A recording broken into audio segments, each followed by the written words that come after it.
Oh, alright. What's up, everybody? Let me figure out why the camera's not working. There we go.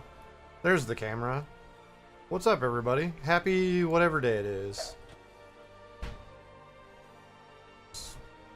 Uh, Pause iTunes because I hit the wrong button. There we go. It's Thursday, which means absolutely nothing.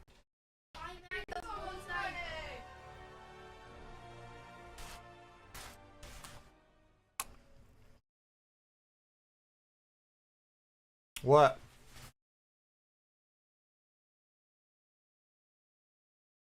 You're at the multi-dimensional gap? Oh, okay.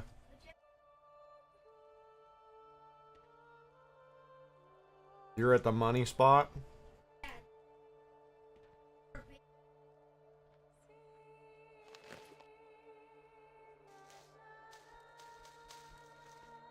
Cool.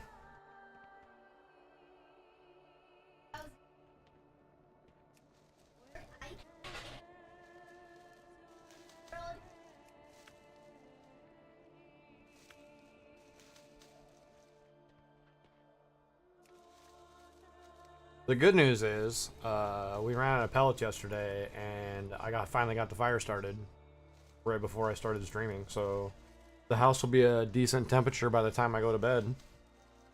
Just in time to turn it down.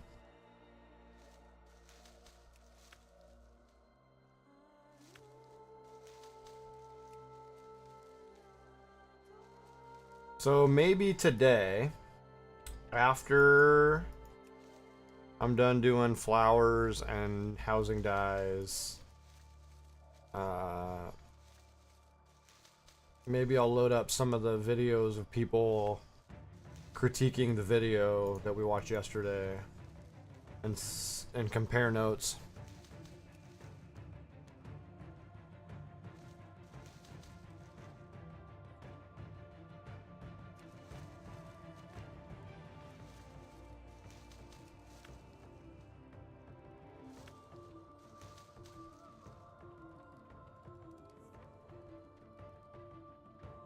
What can I do for you?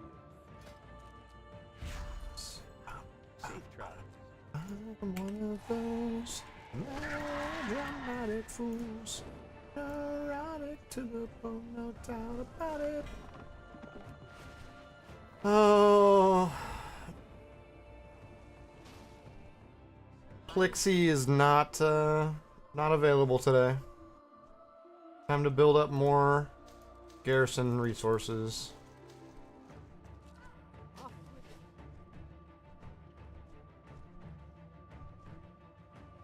Oh, I need to be over here. I need to stay by the bank on this character.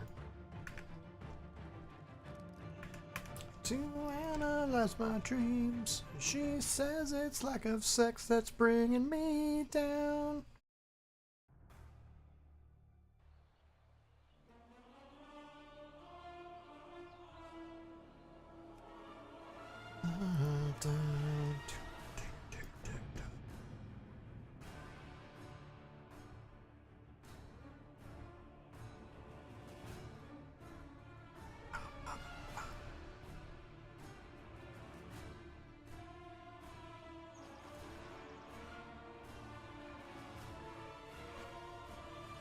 I'm sleepy. It's been a long week, even though I haven't done anything. Steam to control, so I better hold on.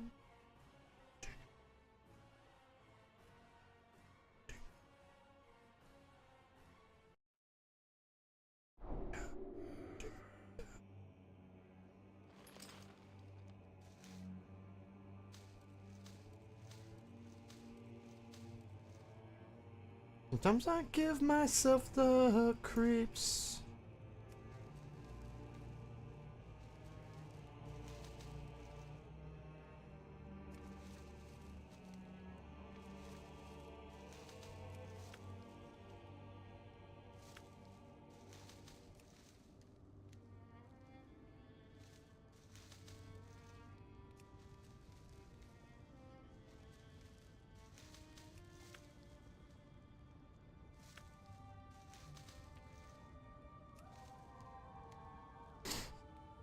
I wonder how many of those dyes sold yesterday.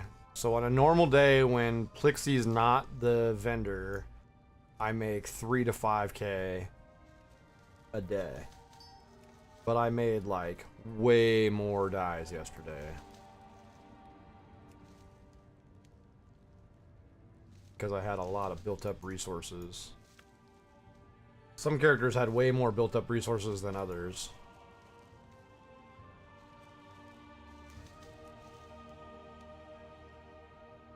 Hey, maybe I'll get lucky and somebody will be like, hey, do you want to do a key? Probably not, though. The winds guide you.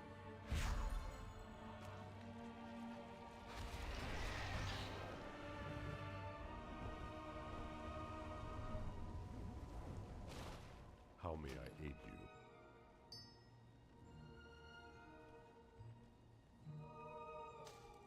Be careful. Nah, then. I must get closer.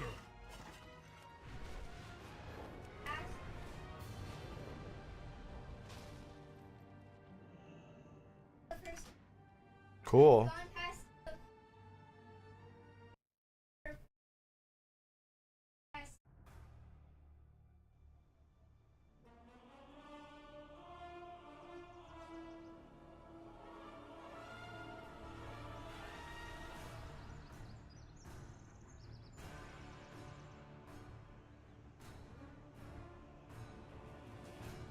Let's see this. I'm checking my noise gate, see if it works. I feel like there's too much stuff getting through my microphone.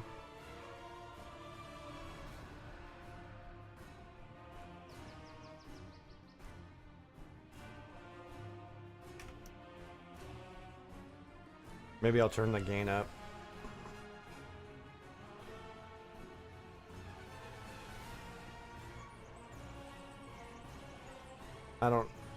I have a limiter, but I don't know what it does. I set all this stuff up back in the day, and I didn't pay attention to what any of it meant. I know what gain is. Gain, I know what it is. Noise gate, I know what a noise gate is. But limiter, I don't know exactly what function that, like, actually limits.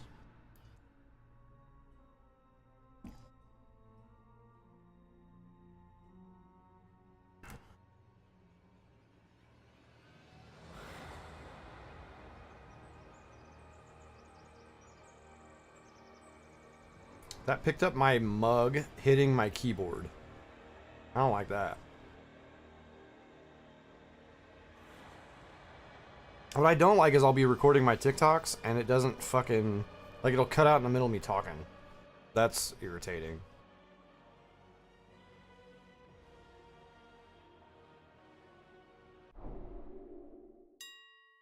Maybe I'm going to start recording my TikToks with my microphone back down here where it was before. Hey kid. I'm alive. How are you?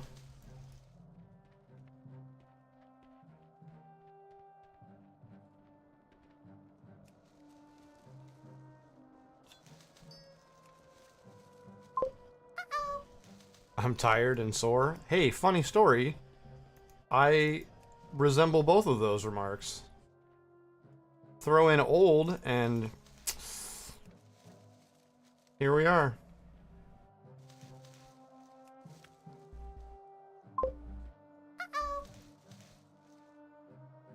Why am I sore? So last week? I don't remember if it was last week or the week before. I didn't do my workout. And for the last few weeks, even when I did my workout, I had cut out a couple things. For time reasons, and so I picked them back up this week, and so I'm sore in areas that I haven't been sore in about 3 months.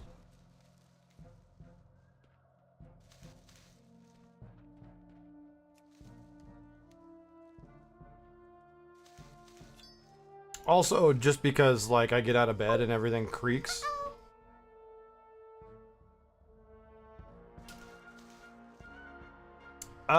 I've been doing stuff for a while. I just took a break. I took a break over Christmas, and then it's taken me a while to get back into it. But Hey there. for a long time, we had See you later. a treadmill that Logan got from one of his friends, and that died, and we ended up getting an elliptical from another friend of ours. Great to meet you. Unfortunately, it's battery powered, so I got to replace the battery like once a month, and it's 4 AA batteries, which is a pain in the ass. But Logan got a bench a long time ago, and it's an adjustable bench, so you can do like incline and decline and stuff. And we have some adjustable dumbbells.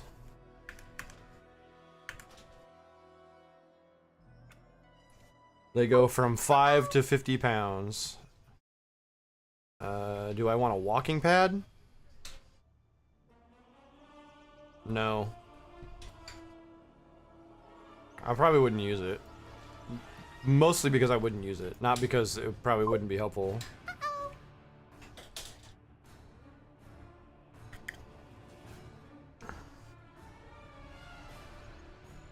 I go on a walk around the neighborhood every Wednesday. So that's what I did yesterday. I came home, made my lunch, took my walk around the neighborhood, then came home and did streaming stuff.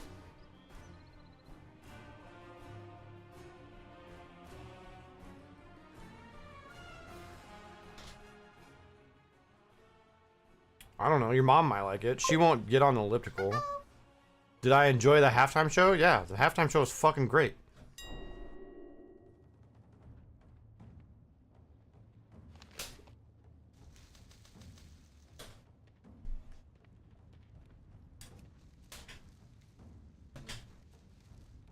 Funny story about you asking me that question, though. There's a girl at work who's probably about your age. She came up to me and she's like, "So, what'd you think about the Bad Bunny halftime?" And it was a test. She wanted to see if I was old and out of touch and racist. Oh my god, it's adorable. I know. I passed the test, by the way.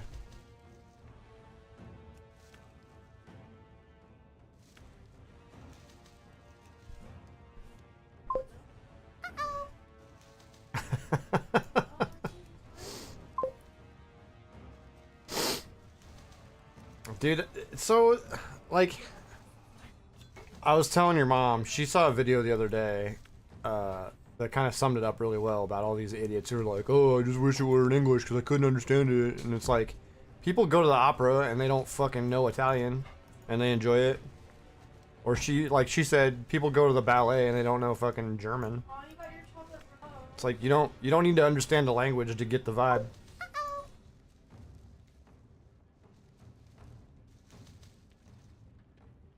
Context clues, people. What brings you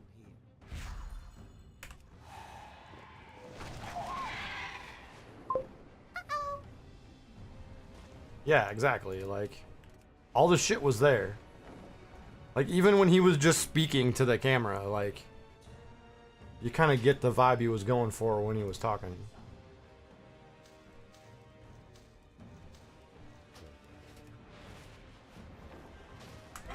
Like, there are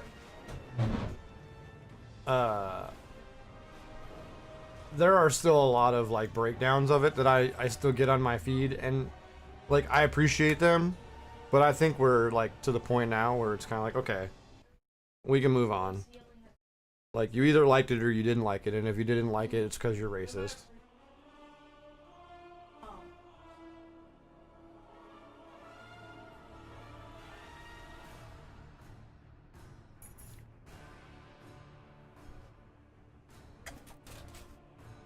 It's a cow. Oh.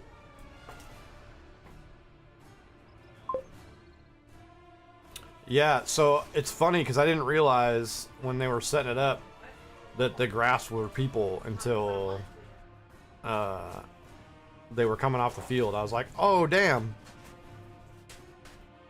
How cool would that be to just be a grass person? Oh,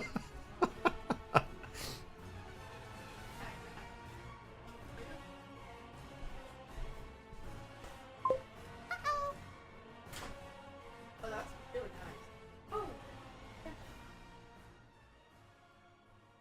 Fucking cut myself at work.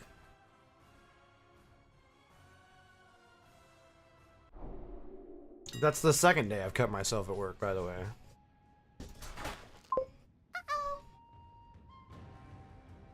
On metal.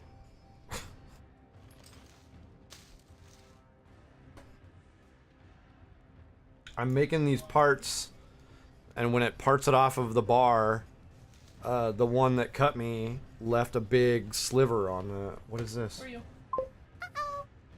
No, this is clearly to you. Mom got so much chocolate. And she's keeping the Lindor and the Ghirardellis for herself. Is metal or glass worse? Metal is worse because glass is cleaner.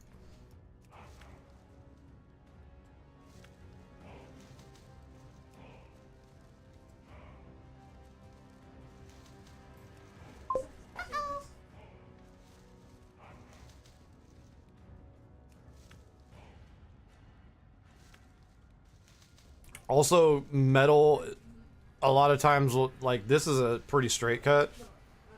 But a lot of times, metal will leave, like, a jagged cut, whereas glass is pretty clean. Glass is more like a paper cut. Like, it's so fine that, like, you don't notice it at first, and then it hurts like a bitch.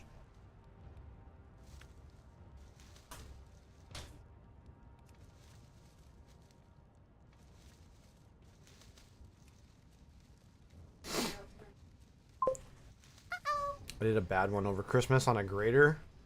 Still can't fully bend. Dude, on a cheese grater? Dude, cutting yourself on a cheese grater is brutal, man. I hate it. Yeah, that's rough. Cause that's like, that's not just cutting. That's like taking chunks. Your flesh off. Eek. Winds behind your back. Did you put in for Madden's prescription and see if there was any left? There are none left. I put in a request to get more refills. I said that yesterday. You're welcome, buddy. Yeah, $30 Starbucks card. $30 to a place that we don't go. Awesome. $3 for a place that I go. We don't Okay, if I have gift cards, I'll use them, but I won't spend my money. we don't willingly go to the place that let the Sonics go to Oklahoma City.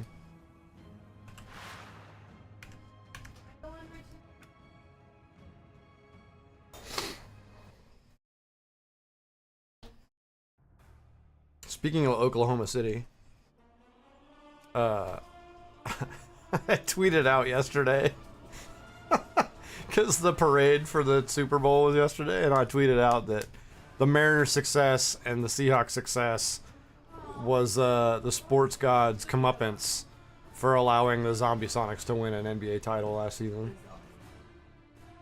It's an axolotl. I know. One of my little gave them to every single one of their friends. I've never seen Valentine's like these parents did up for their classmates. We're talking like special bags with Just wait till all you see sorts of what I'm stuff. doing. And then there was Okay, by this. the way, Dad ordered. I saw it here on Saturday. That's what I said. I was like, it's gonna be here on Saturday. She's like, that's fine. We're doing it on Tuesday. I was like, whatever. Tomorrow we're decorating our beds. Okay. Okay, you're doing it on Tuesday? Yeah. So, anyway, the one mom, the one who got me We were gonna do one and then we're like, we don't flowers, said, Shannon said to her, oh my god, Miss Lynette went crazy over the little axolotls. She loves axolotls. And she went, I have one left. Do you want one? I said, there was none left. And she goes, I have one. I was like, you don't have to. She goes, have it. So she pulled it out of her bag, and she was the mom who helped out. Hey, your other child says hi. Logan? Nope. Jackson? Nope. Oh, really? Yeah. He's online? Yeah.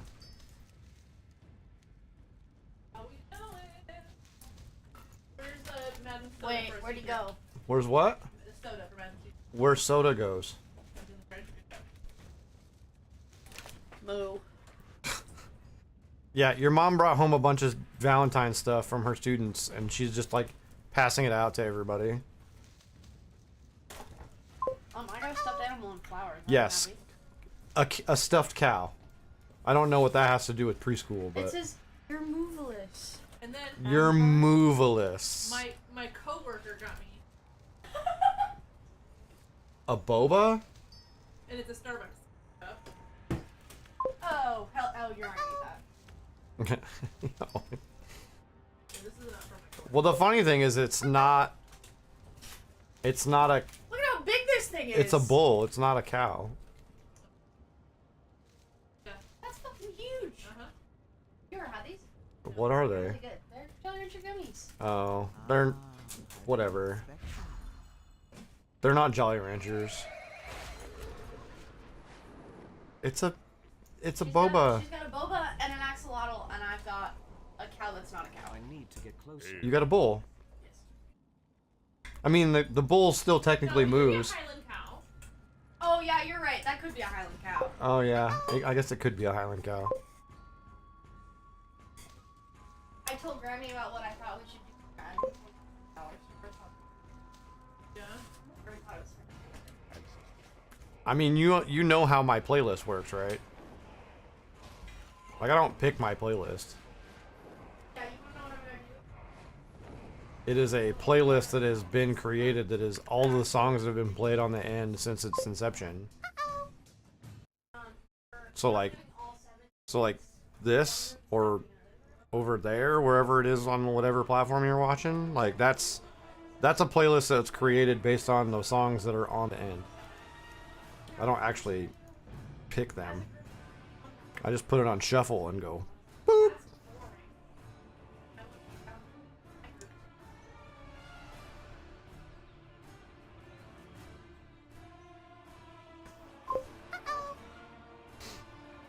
Yeah, it's like, let me see, let me open it.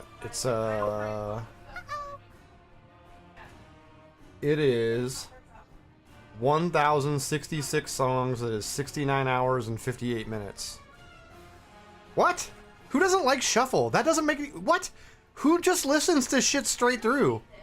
There's only one type of album you listen to straight through, and that is a rock opera. So, like, American Idiot and Tommy and... I don't know. There's probably other ones, but, like, no. You get shuffle. No, absolutely not. That's psychopath behavior.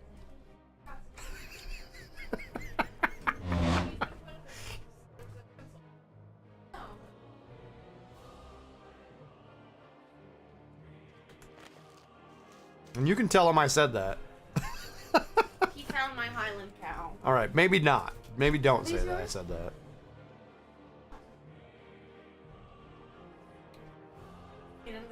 Bolt found your Highland cow? Yeah. Doesn't Bolt already have one of your stuffed animals? Look at him.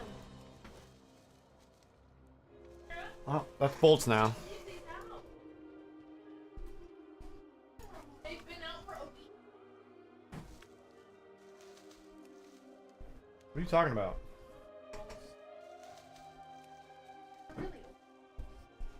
It's not. They were fine. They were in the fridge. They were in the freezer. We froze them so that they wouldn't go bad because you just left them on the counter.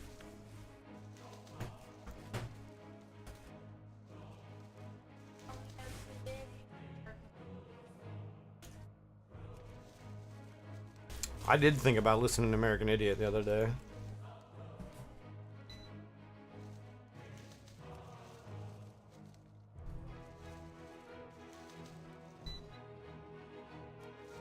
Because the pregame set list that they chose, mwah. You listen to Weezer on your way home? Oh, also Weezer,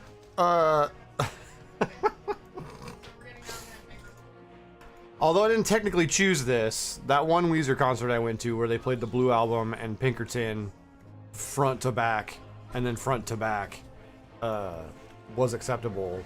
Weird, but acceptable.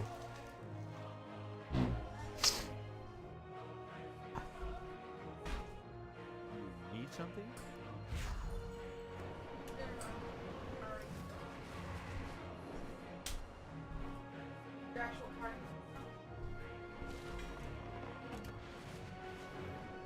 Well, apparently Tammy hasn't been there all week, so Welcome.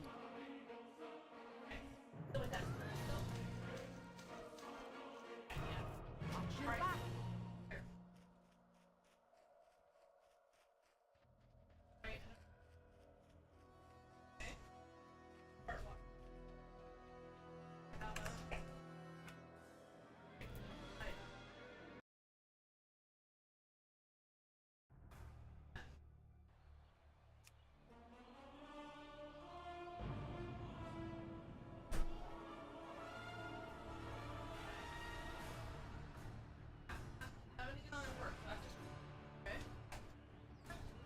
Oh, it's one giant bag.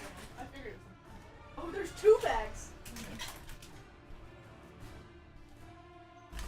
those, dude, a guy at work had gummy sour Skittles, and I was like, that's not right. It's like they're good, and I was like, no, Skittles are a certain thing.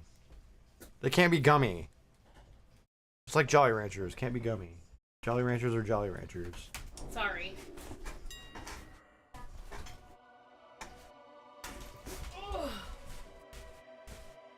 Hello, my love. Hi.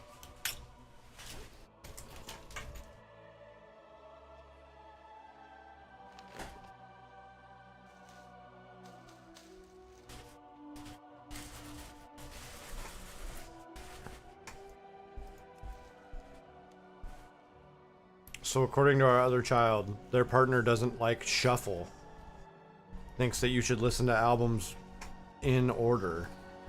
Well, if it's a new album, okay, I understand That's that. disgusting. But if no. That's disgusting. But if it's like, No. If it's meant to be listened to in order, I'll listen to it in order. Yeah. If it's Which meant is to like be. no album except for certain ones. Like most albums are just a bunch of singles that they throw together. yeah. What? Yeah, see, that clearly says Ms. Lynette. That doesn't Yes, I know. Do say. you want them? That though? doesn't say Mr. Lynette. Oh, Jesus God. Do you want them? It's fine. I don't know what I'm gonna do with them. You're not gonna eat them? I mean, eventually. I still have cookies to eat from Friday. No, there's literally a piece of cookie left. There was 4 pieces of cookie like 2 hours I ago. just had one. I had one. Because I didn't have the Hey. triple chocolate one yet. They want to know if you want a walking pad. Who wants to know if I want to walk? I mean, yeah. Yes, I wouldn't have put them in your lap. I if they wouldn't weren't use for it. You, ding dong. Oh, but I would. What, a walking pad? Because this goes up. Yes, I know that goes up, but you also do that while I'm sitting here. No, I'm saying if you weren't here for some reason, I would absolutely do it. They're the little mascots. Yeah, those aren't Jolly Ranchers. No. Or Jolly Rancher, the company's gummy. First of all, Jolly the Rancher the candy. company is I mean, the candy brand. They're on my Hershey's. I'm more. Hello. the Hershey Bears, like the hockey team.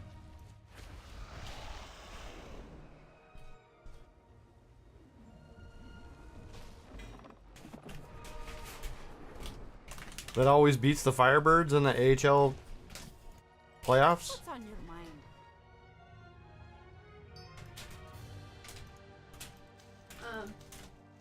Also thinking about making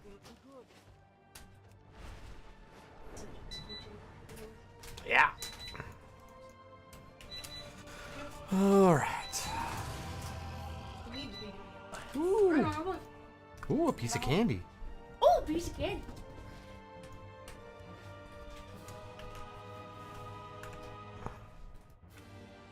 Da da da da da da da da. All right, they're gonna see how much it costs to ship. It's probably gonna be expensive. What is going on? I don't understand.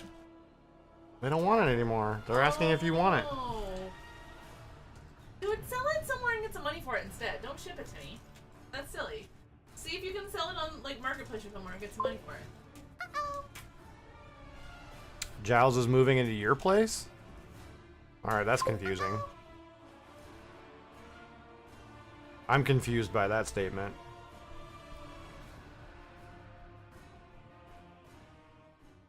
That's cute. Yeah. I know, isn't that sweet? It was so cute. Oh, okay.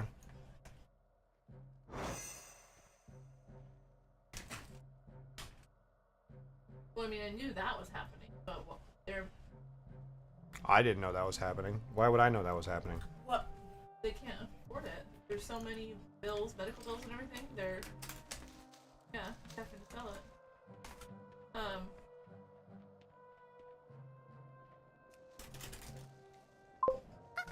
So you're gonna be living together? Gotcha. That makes a lot of sense. Yeah. But $2,000 for childcare, that's insane. That's like... Listen. still- This is 2026, Lynette. People don't charge $800 a month. $300 for one child anymore.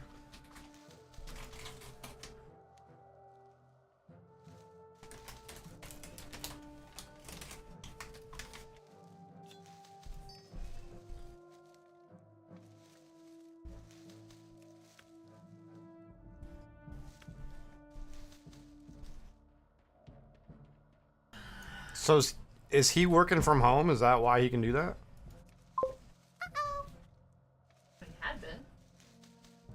Well, I wasn't sure. Oh, well that sucks. That's less than ideal.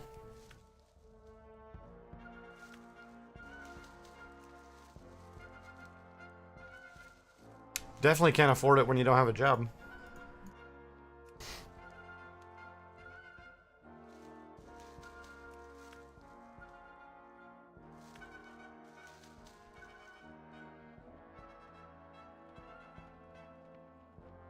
How are you? See you later.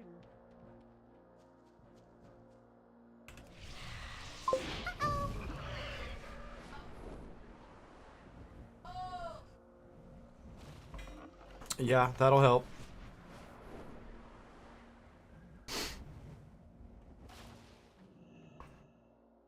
How are you?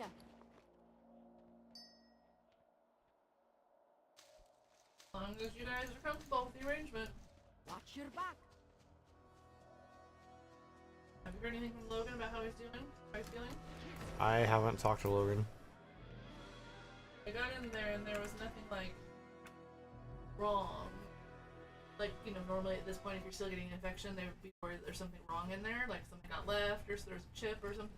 No, apparently they think it must just be because you can't have penicillin, amoxicillin, all those. I read what you said. Okay, so you need to plug her.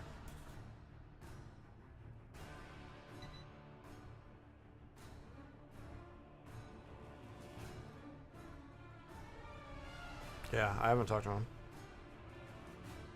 Other than making fun of him for having to get a job back at McDonald's for all these oral surgery appointments he's got to go to. And then he said he didn't have to pay. Yeah. Because it, like, Well, it's not his fault. the joke was that he that he was homeless and he was playing WoW at McDonald's. And so I jokingly said, yeah, he had to go get his old job back to pay for these oral surgery appointments. And he's like, I don't have to pay. It's on them because the shit's fucked up. And I was like, are you getting paid to not go to work?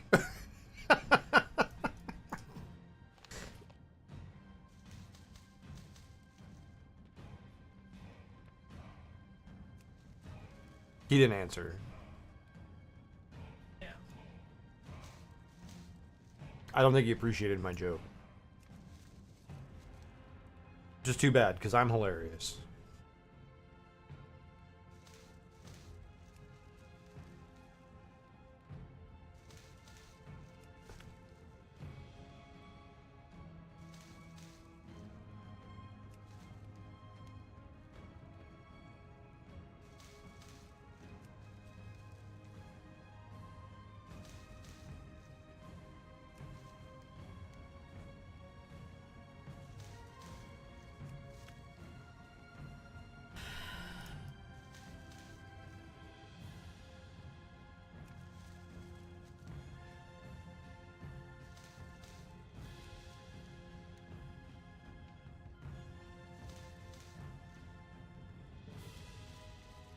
I finally got the fire going. Yeah. It took me all morning, and then I worked on it too. when I reset it the first time after I got done working out, it started feeding, but it never would stay on. So the third reset, it finally started regulating. Yeah. Could have been because our bedroom door was open though, and it was 95 degrees in our bedroom when I got here.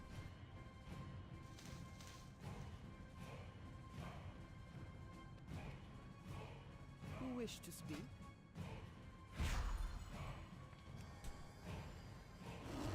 Where? Oh, is it much further, Grandmaster? Is it much further, Grandmaster? Peace, friend.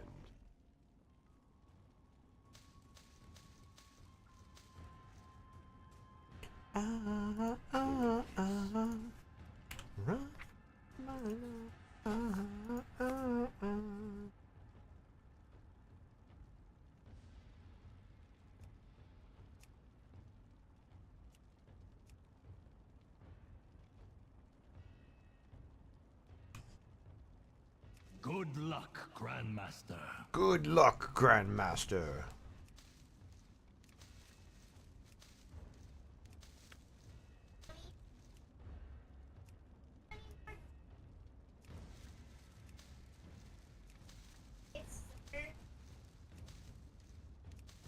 I don't know, buddy.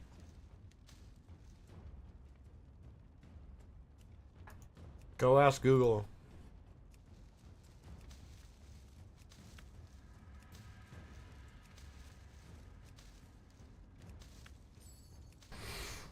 It's in the middle of June.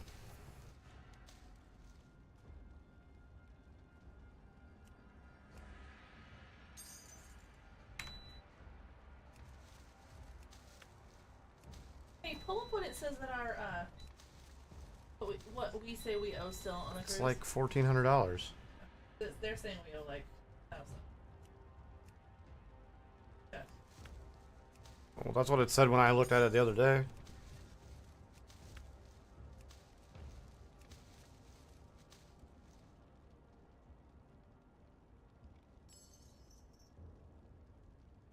No, I mean like our thing. We were keeping track. Oh, the document? Yeah.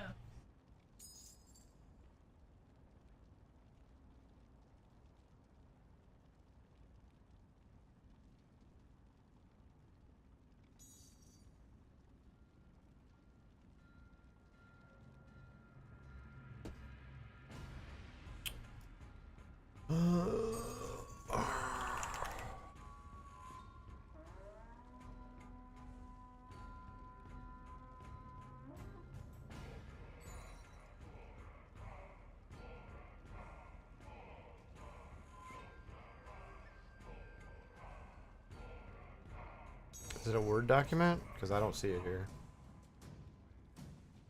I don't know, you were the one that made it. Oh, it's because I'm not looking on the fucking...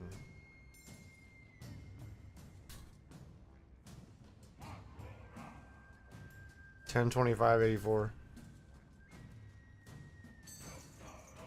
Okay, that's about it.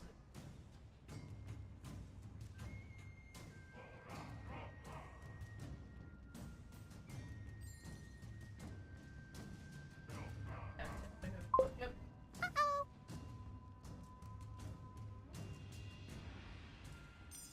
Alright, love you too. Have a good night. Thanks for stopping by. Mom says hi. Love you.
Alright, so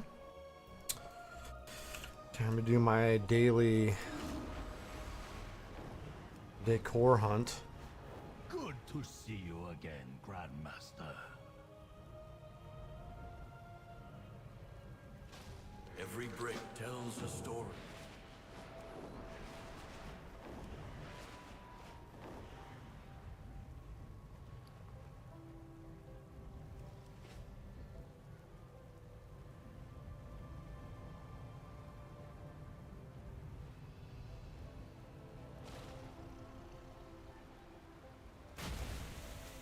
Don't worry about me, Grandmaster.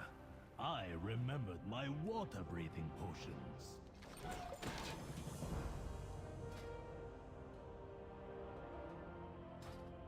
Tahonu.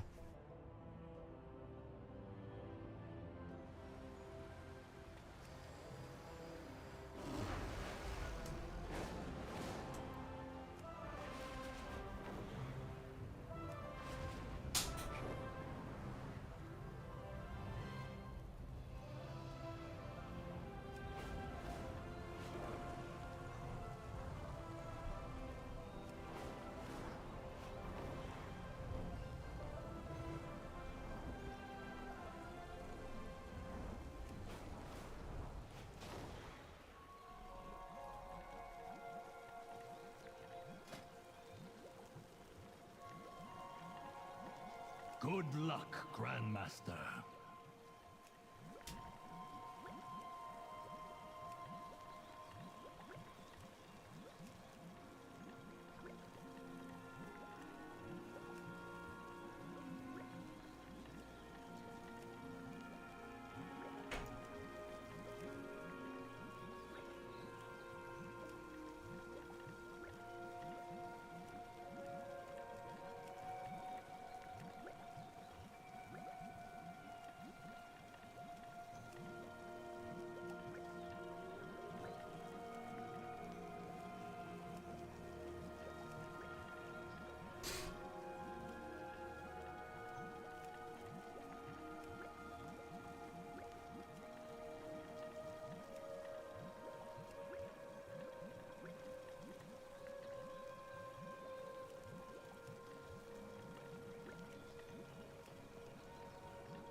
Hello, Bolt.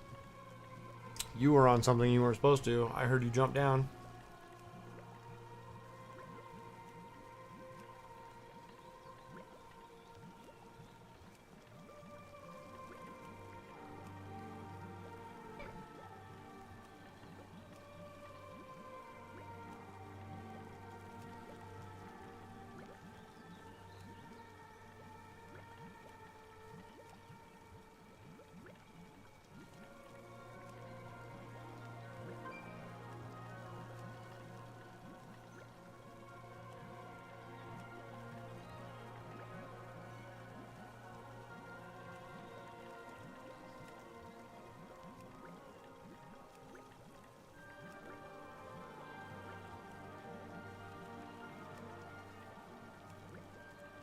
What would you say?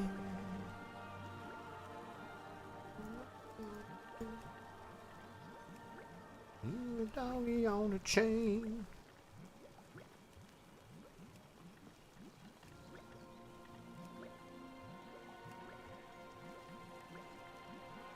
That's way of being forgotten.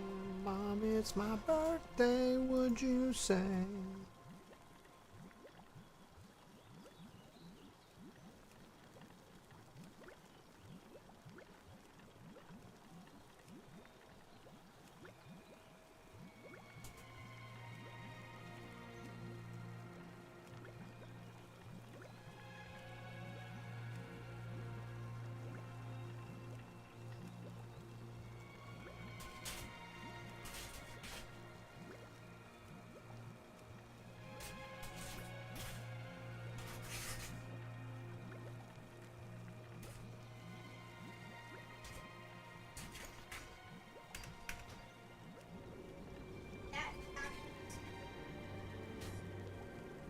so delicious.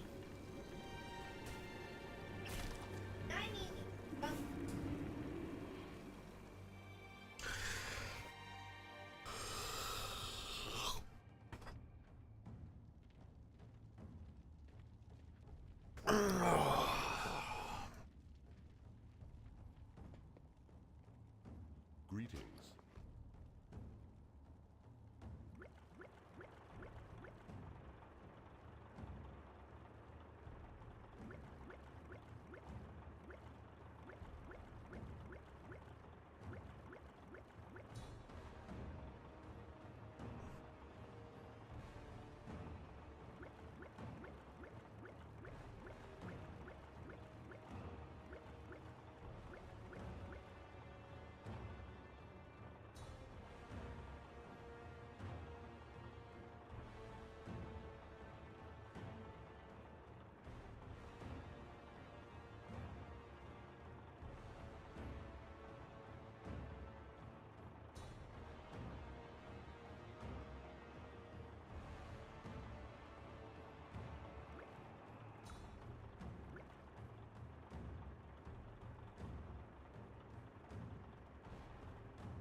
Dumbass cat.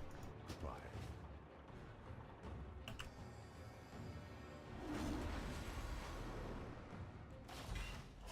Good to see you again, Grandmaster.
Hi.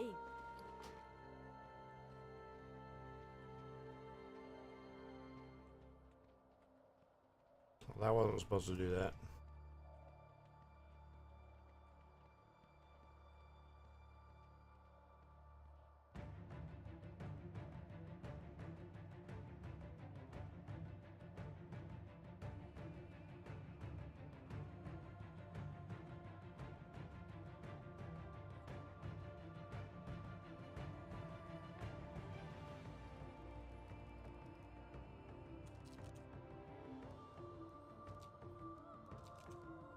Hmm.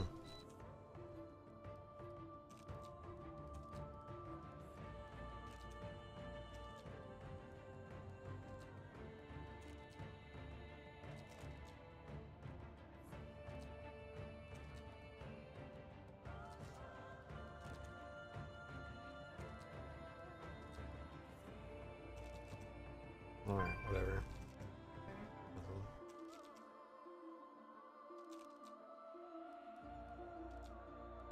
Okay.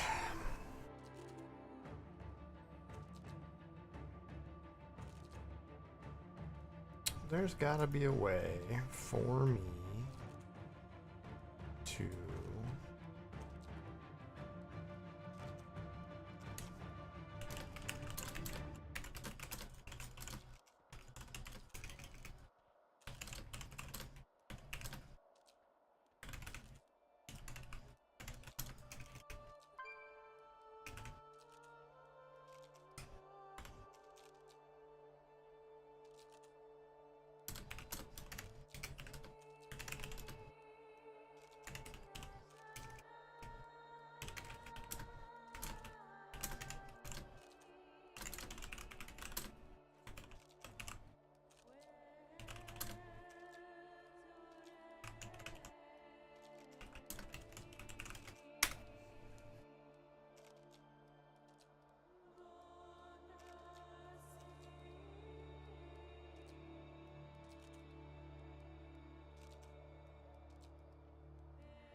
Okay, this is what I want.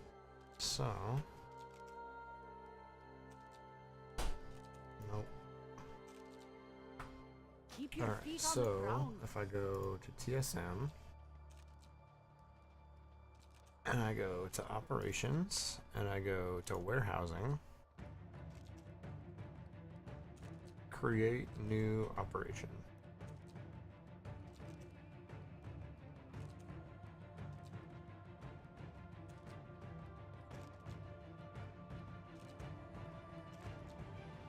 Set how many items are moved out of the bank.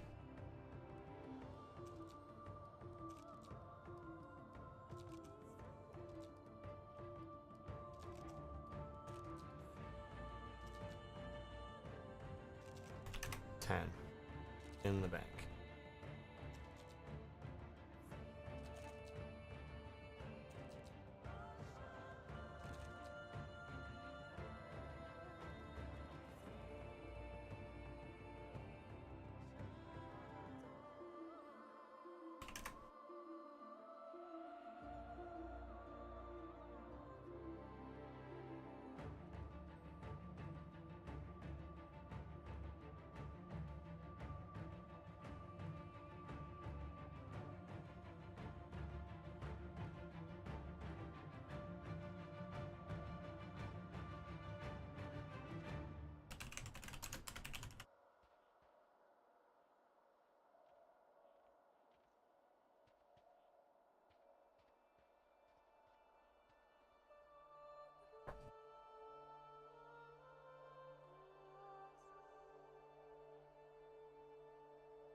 Great to meet you.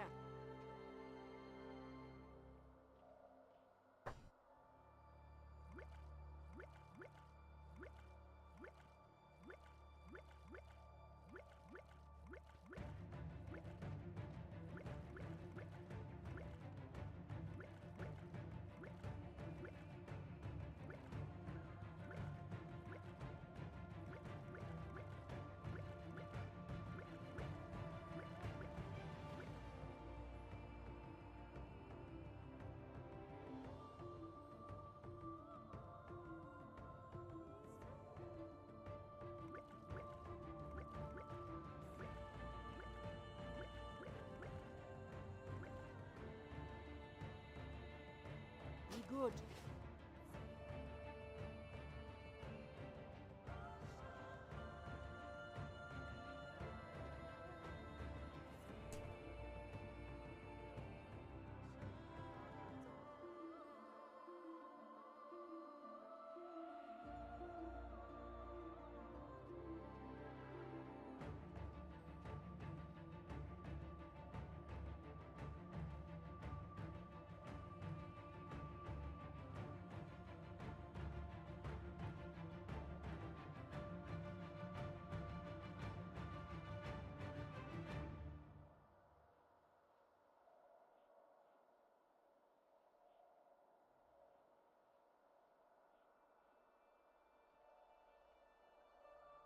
Welcome.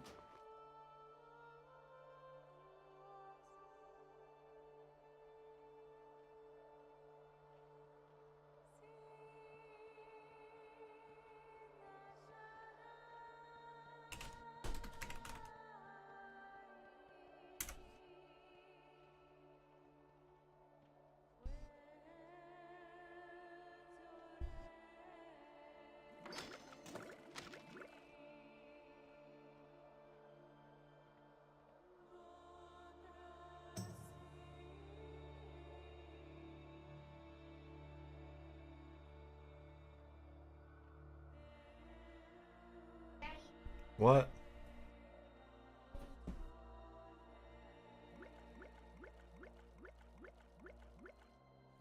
Okay.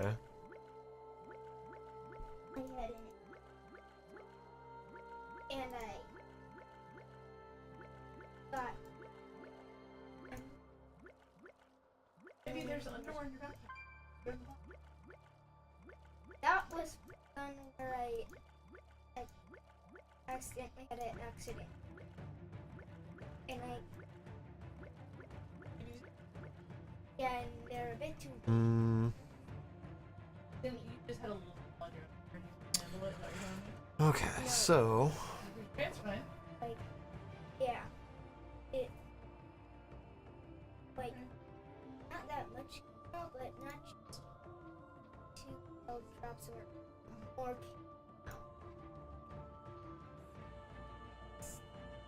It didn't soak in it. oh, because I forgot to do the thing. Off with you.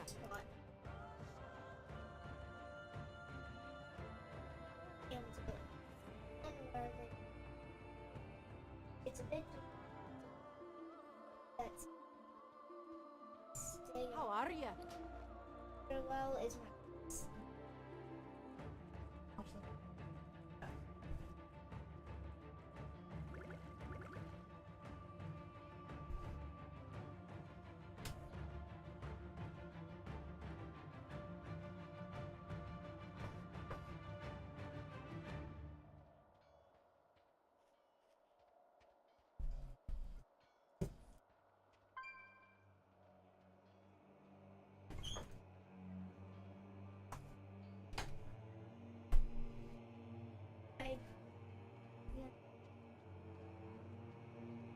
an accident.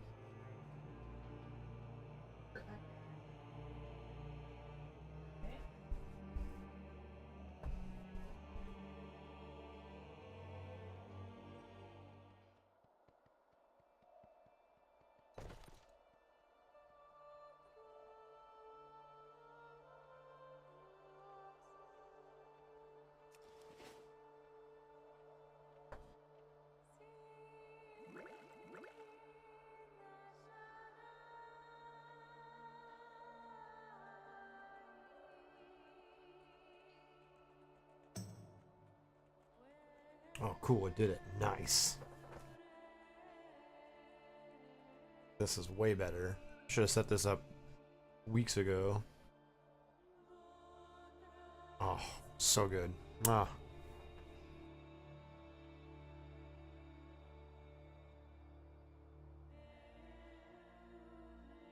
Watch your back.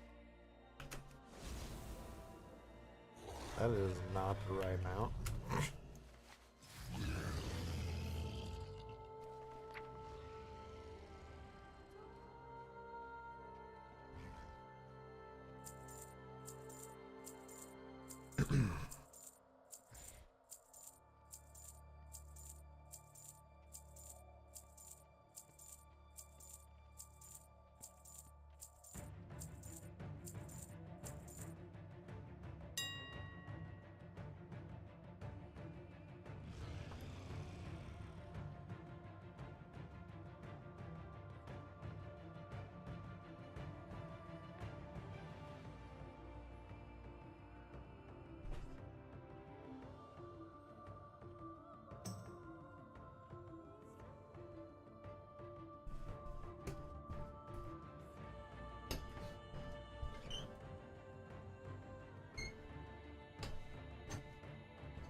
Think you need to treat yourself today? Yeah, you know, maybe take a nice walk. Maybe do some stretches. Maybe have lots of water. Maybe have a beer or two. Yeah, cause you worth it.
Oh, alright, well. Now what? Now what do I do for I don't know, baby. an amount of time that has yet to be determined?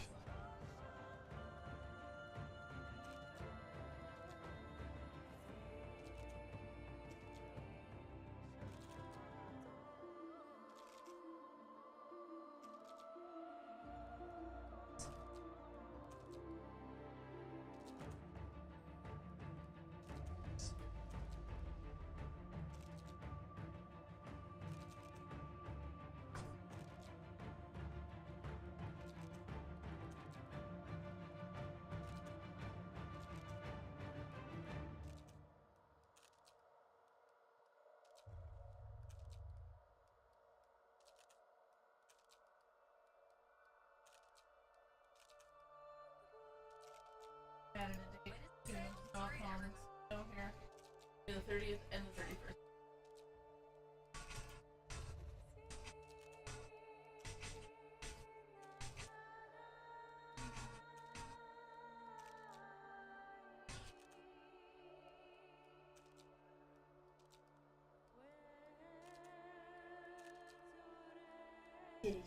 As promised, this week's video is about the law, and boy are we blessed because we have ourselves a brand new Xanathach video to enjoy.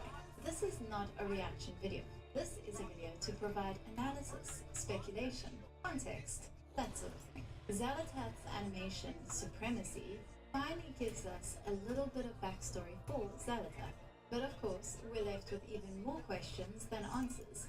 And questions not only about Xanathach, but about Tyrande Whisperwind, the Night Warrior, and Illume. But I'm getting ahead of myself, so let's dive right in.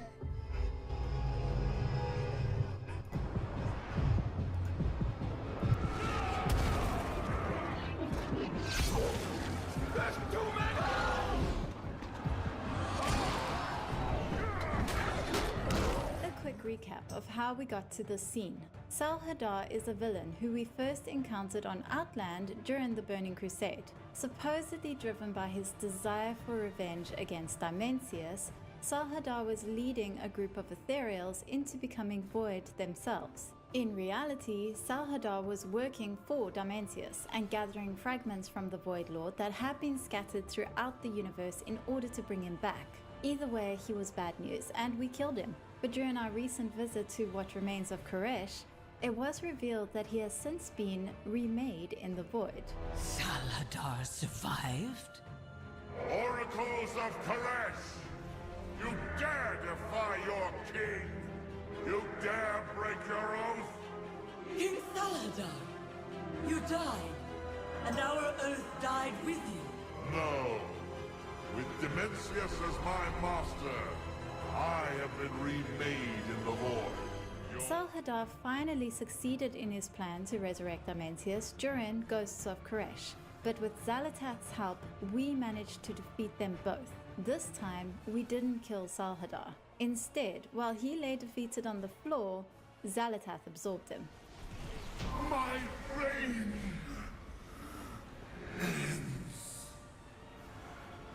Another king falls.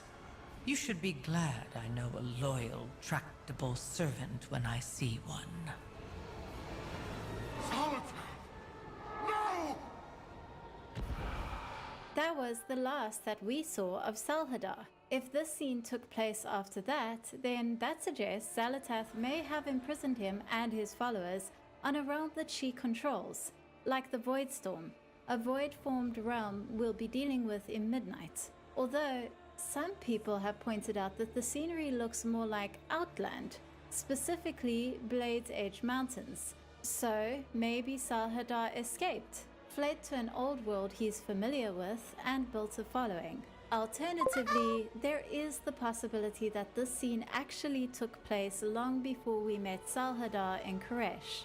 We never found out how the Shadow God Ethereal, the same Ethereal Salhadar leads, came to be working for Xanathach during Dragonflight. Supposedly, it was all a ruse to get the Dark Heart, and they abandoned Xanathach once accomplishing that. But it's also possible Salhadar and the Shadow God never actually stopped working for Xanathach. which might even mean she was in on the plot to summon Dimensius.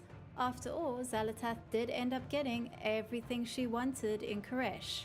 Her absorbing Salhadar in the raid could have just been her stepping in to save him. It makes her comment about being able to recognize a loyal, tractable servant make a lot more sense, especially when you consider how she didn't bother to save Antarak or Gallywix. Here we see Salhadar and his followers are actively engaged in a vigorous debate. Xalatath's Void followers are trying to convince them to follow her. Nexus King, Xalatath is supreme. Join us, or be consumed. My ethereals will never be bound again! Xalatath be damned! Salhadar appears to actually be trying to be a real leader to his people. They were bound to Dimensius for centuries, but now he wants to preserve their newfound freedom. And before you feel too sympathetic towards him, remember that the reason why his people were bound to Dimensius in the first place was due to decisions he made. There are some very obvious parallels between Salhadar and Queen Ashara. Both made bad decisions partly due to their own arrogance. Both led to the downfall of their own people. And to give them credit where it's due, they both continued to lead even through disaster. They didn't abandon their leadership responsibilities, not even when they knew they had messed up. So, Salhadar and Ashara 1, Thrall and Anduin 0. Salhadar manages to open a portal out of the Void Storm and calls for his followers to retreat.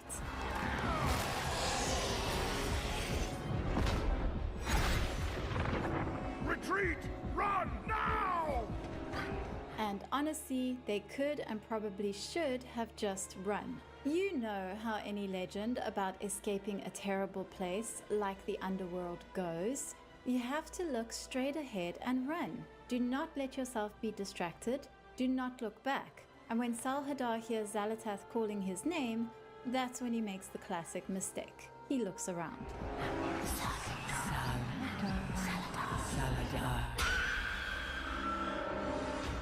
Xalatath's appearance here is excellent. Coming down from above, the terrified scream as she appears. It's all very terrifying ghost, demon, witch. But she doesn't come down with violence. Instead, her voice is soft, reasonable. Stay. Let this pointless resistance be done. She's not commanding him to stay. She's asking him, trying to persuade rather than control.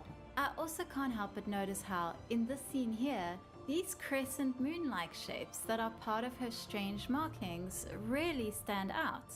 The one on her forehead especially reminded me of the crescent moon tattoos the high priestesses got in Mists of Avalon, a symbol meant to show their devotion to the goddess. Or, if you want something more in keeping with Azeroth's own context, it's not unlike the crescent moon that the night elf Elune worshippers, like Tyrande Whisperwind, wear on their foreheads. But I'm getting a little ahead of myself again. More on this later. As I said, Xalatath is making sure she sounds very reasonable, very tempting, very, I'm just doing this to help you. Stay. Let this pointless resistance be done. Xalatath. For eons, you and your people have been slaves, fed scraps. But I offer you a freedom beyond imagining. Empty promises. What do you know of our suffering? This is Xalatath, of course, who everyone knows is about as trustworthy as Gallywix in a business deal. And while her voice may be cajoling, her expression kinda gives her away. So it's not too surprising when Salhadar doesn't seem to buy it for a second. The problem with someone like Xalatath is, if you do try to argue with them, they'll just use your own arguments to figure out the best way to manipulate you. With this question, Salhadar has just shown Xalatath his cards, and now she knows how to win. There's this moment as the argument she's about to use is laid before her, before she visibly shifts gears. What do you know of our suffering? After spending 50 years on Wall Street, I just handpicked the company I believe could go down. Notice also how the crescent moon theme keeps showing up? Even her eyes look like crescent moons. Of course, I'm being very cynical here. It is also possible that Salhadar's question cut through Xalatath's own defenses, and in this moment she decides to open up. I suspect that's part of it as well. She wants to tell her story, but it's also Xalatath. She doesn't do anything unless it's calculated. They say that I am the harbinger of the void. That I am the blade of the Black Empire that was. There have been many tales told about me. But I'll tell you the truth no one living has heard. Of course, no one living means something very different to no one at all. What she's really saying is, anyone who does already know this story is dead. Which doesn't mean we're never going to have a conversation with them, because, after all, the Shadowlands exists. We know that something weird is going on with the Shadowlands. Sylvanas mentioned it when we recently visited her. So there is still story to be explored there. I expected the Maw to be alien, unknowable. But these structures are... Familiar. I agree. I have seen past the veil of true death, Erator. There is more to the Shadowlands than it seems.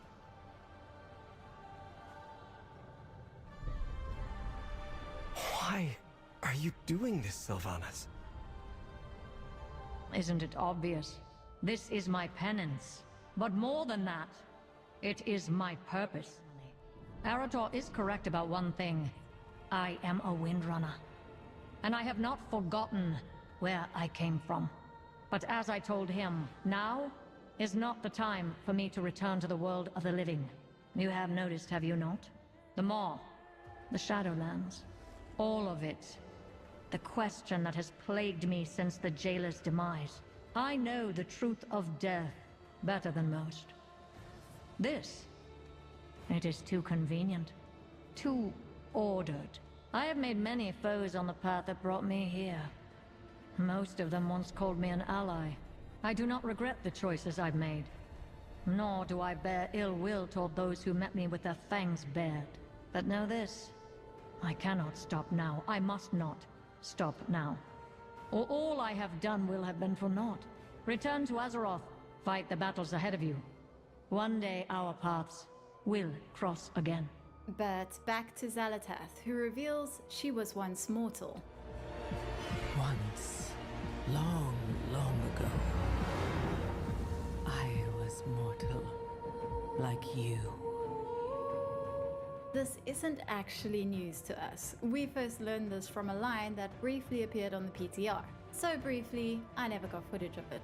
But there was a point in the main Ghosts of Koresh storyline where Xalatath asked us if we were surprised to hear she was once immortal. It was weird because it was actually the first time she had mentioned it, and then the line was removed. I can only imagine that they made the decision that the reveal would work better in this animation. Anyway, as Xalatath tells her story, we see a world that appears to have already been destroyed. It looks like it's already covered in ash. Bodies half coming out of the ground, their arms raised as if to protect themselves. It's all very surprise disaster. In the middle of it all stands what appears to be a child. And since the camera is very much focusing on this being, we assume it's Xalatath. The void looms overhead. This already raises questions. For a start, why is this child still alive? At first, the way she stands in the center of the destruction, half hugging herself, she almost looks guilty, as if she's the one responsible for the destruction we're seeing. Then she falls to her knees, her hands spread out, palms up, a universal sign of submission. She feels defeated. This could all be read as she failed to protect her world, but it could also be read that she was the one who doomed her world. Either way, it doesn't really matter. Her world has been destroyed. By the looks of it, everyone she knew in her mortal life is dead, and she's next. And her hood falling, she looks up into the whispers of the void.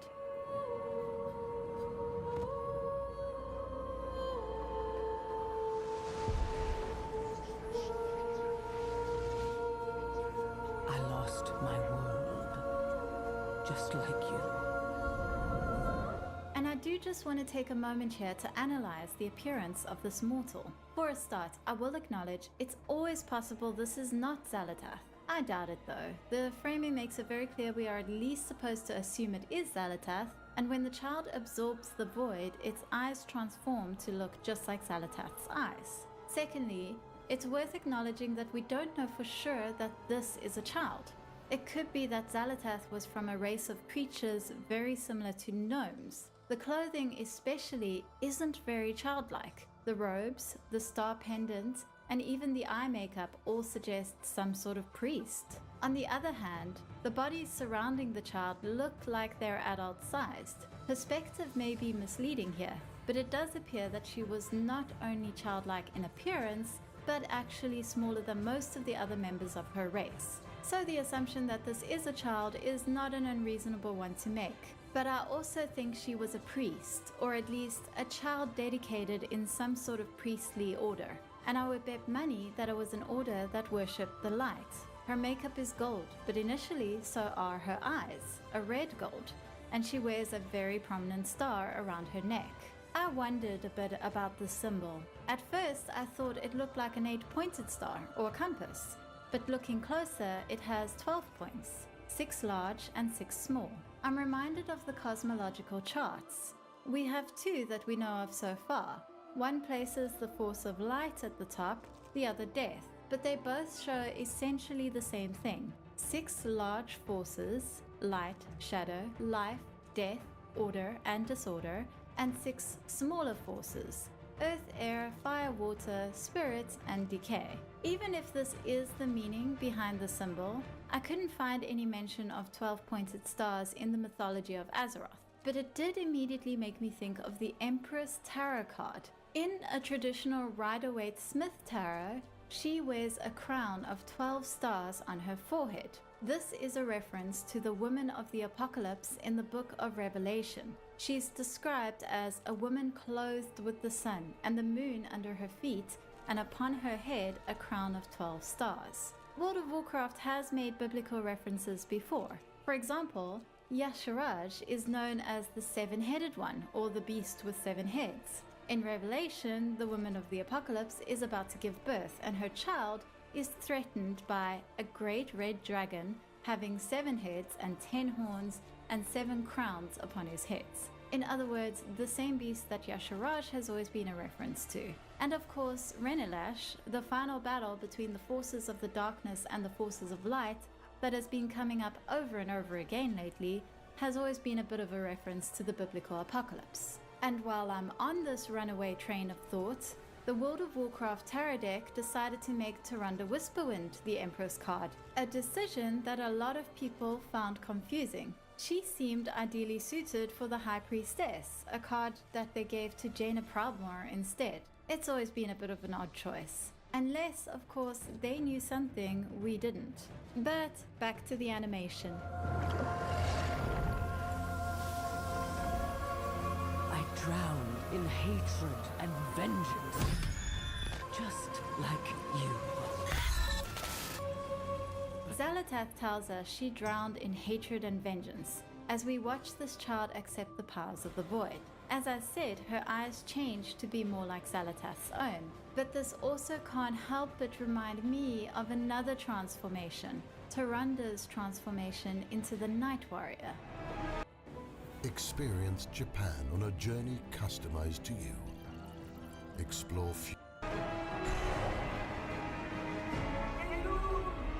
Make me the instrument of your vengeance!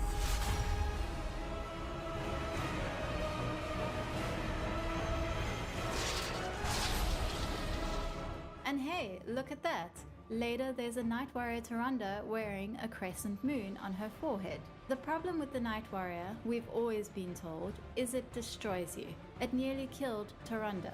During Shadowlands, we met the spirits of Kadarin and his husband Theonax, whose planet was attacked by the Void. My world was called Fazandi. It was a beautiful world of vast forests, mighty mountains, and tranquil plains. It was for these wilds we fought against the Dark God.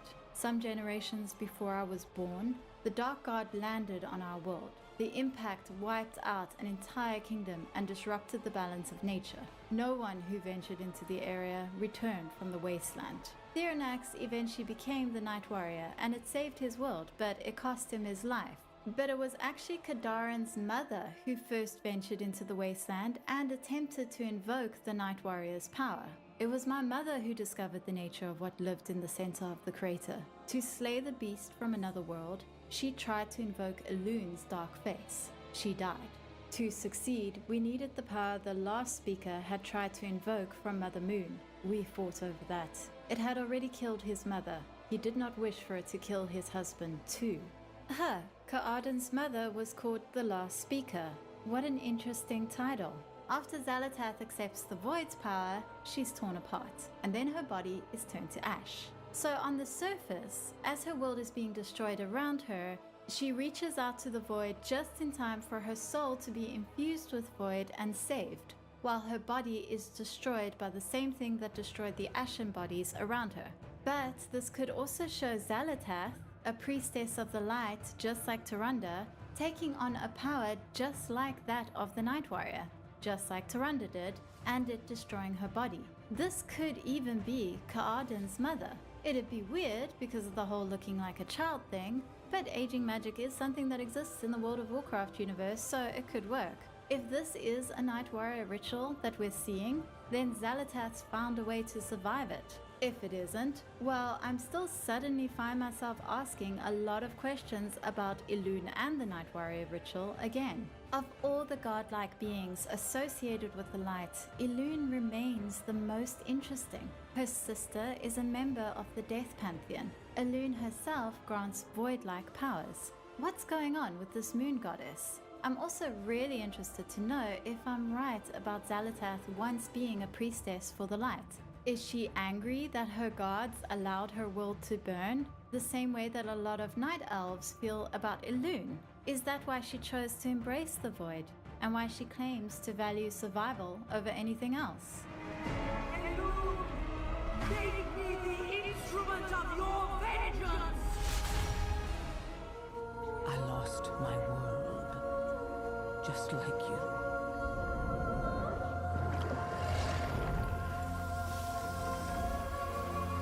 Drowned in hatred and vengeance, just like you. But the one thing I've learned over in eternity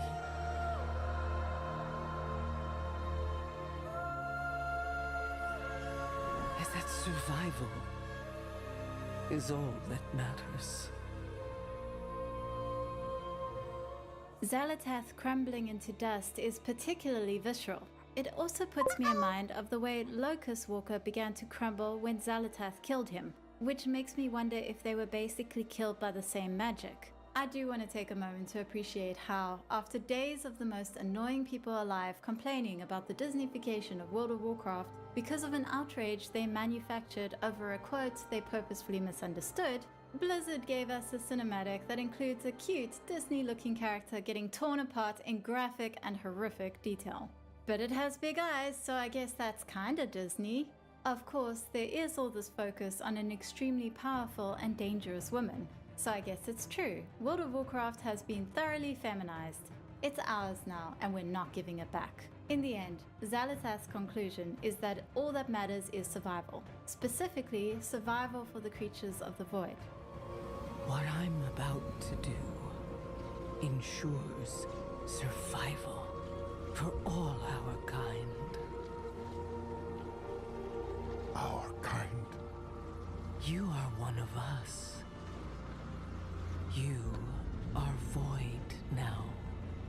Salhadar was returned to life through the powers of the Void. Like Xalatath, it's their link to the Void that seems to have allowed their spirit to live on, even without a body. But the thing that really does seal the deal for Salhadar in the end is the promise of power. You may flee, but only I offer a true path forward. Survival and more is at my side. And you can lead them all.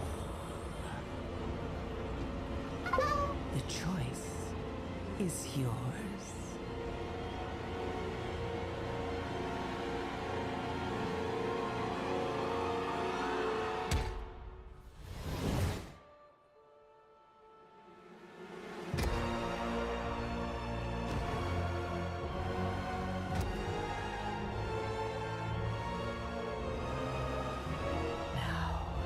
Midnight shall fall upon Azeroth.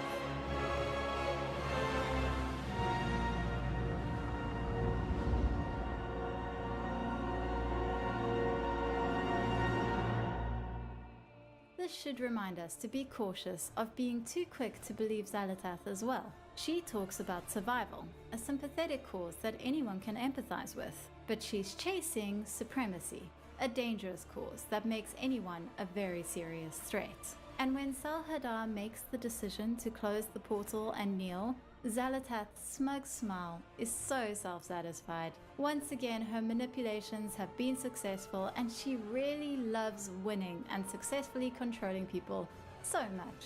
I love this cinematic. To be honest, I'm not entirely sure what I think about the parallels I see between Xalatath and Tyrande. They feel purposeful to me, but I could be reaching. It's one of those things I'm going to have to allow to simmer for a while before I really have something to cook with. So what did you think? Is it just me, or did you find yourself thinking about the Night Warrior as well? Let me know in the comments below, and you know all the other good YouTube stuff. As always, a shout out to my patrons whose names you can see now. You can also find me streaming both here and on Twitch. So while that's all for now, hopefully I'll see you again soon. Well, that's some stuff to digest. I'm gonna take a quick break. Hi, Tony. I'm gonna come back, watch a different video of somebody else who broke down that cinematic. But that was a lot of interesting information. So, all right, I'll be right back.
All right. So that was interesting. I think the most interesting thing she said about it was, Ow, cat! It's my leg. Was tying her to the Night Warrior. That's an interesting idea. I don't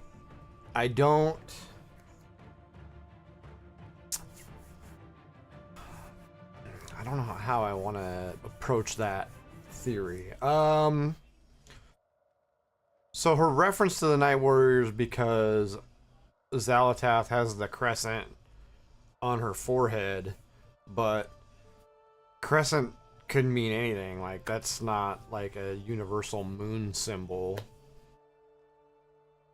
Especially the way that it's oriented on her forehead. So I don't necessarily equate it to a loon specifically, but what if other cosmic forces have something like a Night Warrior and Xalatath not was, but is? So if a loon, we don't really know the alignment of a loon. Like, a loon's the mystery. We know that somehow she has an affinity for life and death, but also some attunement to the light. So there's like multiple cosmic forces that a loon draws from. So if there was another entity that could do the same thing and like have their own avatar, and the difference being that Xalatath has found a way to become immortal, while other Night Warriors of a loon couldn't figure out how to contain it and then just died. That's a potential theory. So yeah, that was interesting. A lot of different stuff that she had going on there. Let's see if I can load Bellular's video. It's not 25 minutes, so.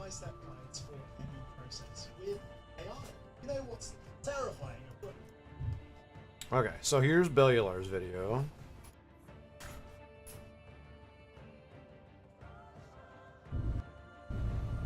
Midnight is almost here, so it's about time Blizzard made Xalatath's motivations clear to absolutely everyone, and that's why they've made this.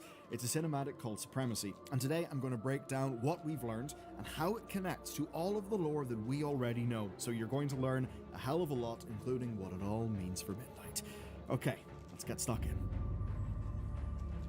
The Supremacy focuses on two characters. We have Xalatath and Nexus King Salhadar. And while in in-game terms Xalatath is a relatively new character, making herself known during Legion, Salhadar actually goes all the way back to the Burning Crusade. That's when Blizzard introduced Ethereals to the setting, along with their mysterious backstory, but it's only recently that we learn Xalatath's role in that backstory and what Salhadar was really up to back then. So, here's what you need to know about both of these characters. Xalatath serves herself. It really is as simple as that.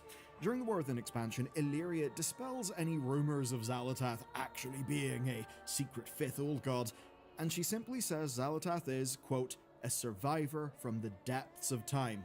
And in this cinematic, we'll soon see what that really means. Of course, to survive, Zal has had to cut deals, one of which earned her the title. I don't want to look at your face. Get back to the cinematics. Another question. Who is Dimensius? Well, he's this thing. A Void Lord, essentially a being of pure void, a vast power, and where the light has the Naru, or the arcane has the Titans, the void has beings such as Dimensius. And by the time we meet Xalatath during Legion, it had been many thousands of years since she turned on Dimensius, who she once served. And that brings us to the character of Salhadar, because when Xalatath turned on Dimensius, Salhadar actually allied with Dimensius. And it all happened during the fall of the ethereal homeworld of Koresh.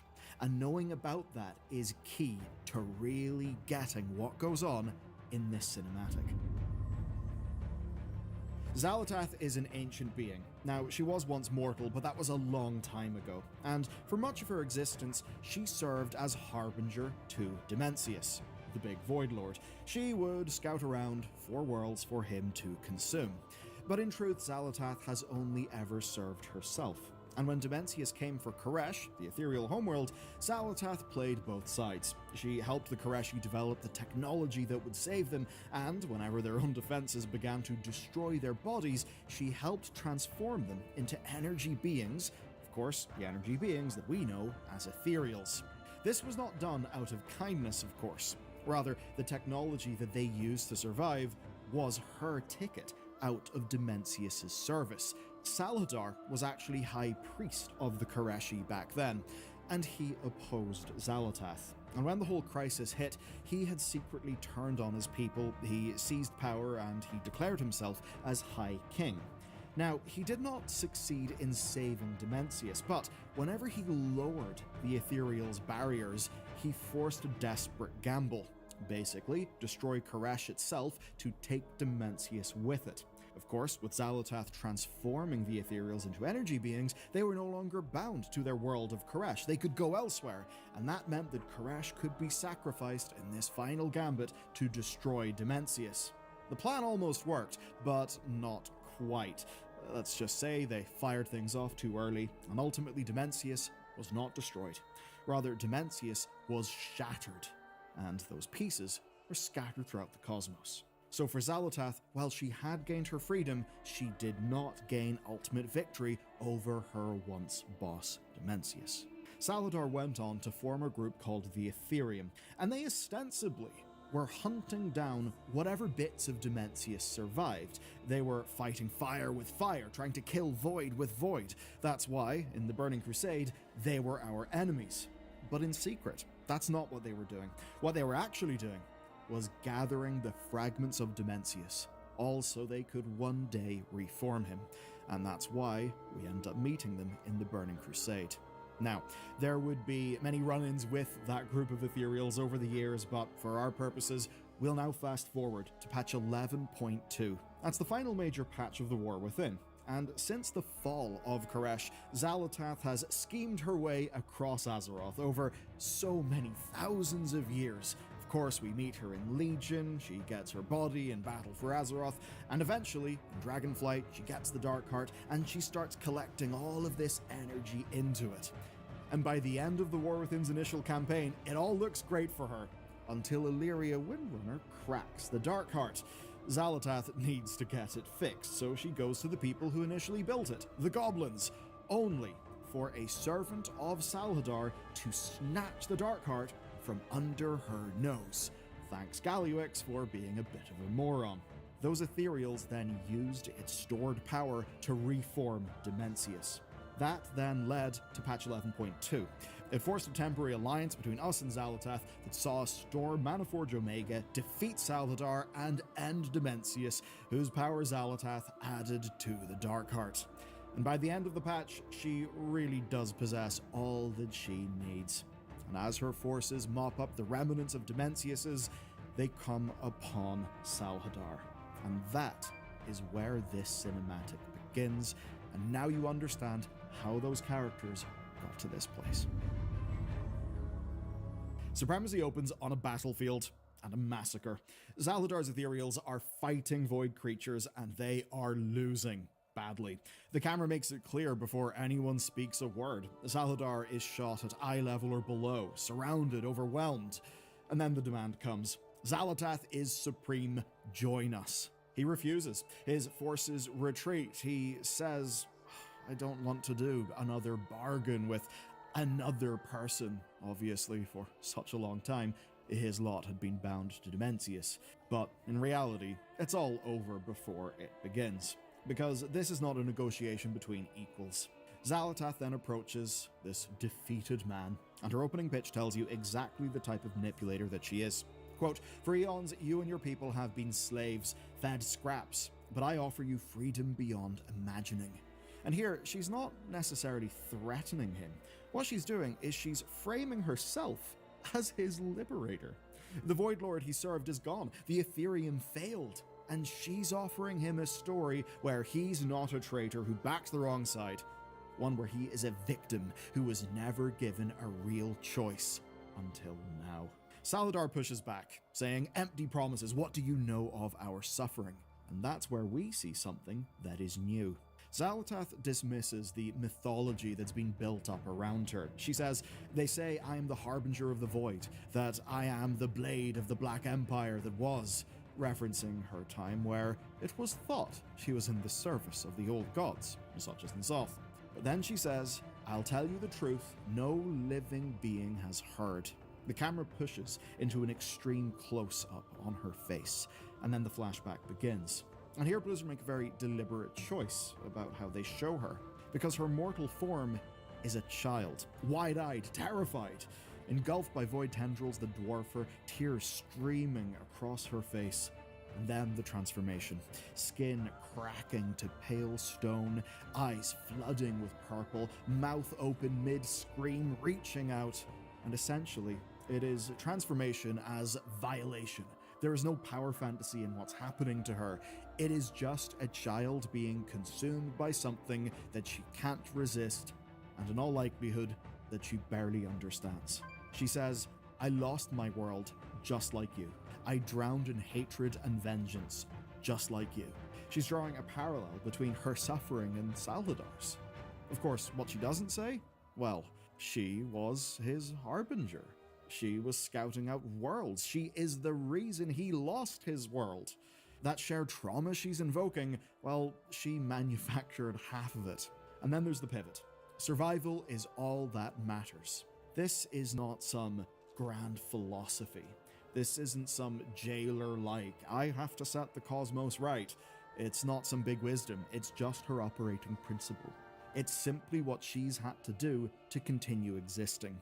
And it's the same principle that drove her to initially ally with Dimensius, and then to turn on Dimensius, to arm the Koreshi, and eventually to burn every alliance that she has made. So she's not really sharing a lesson learned, she's making a recruitment pitch. That it's just about survival, and with me, you can survive. She says, "You are void now.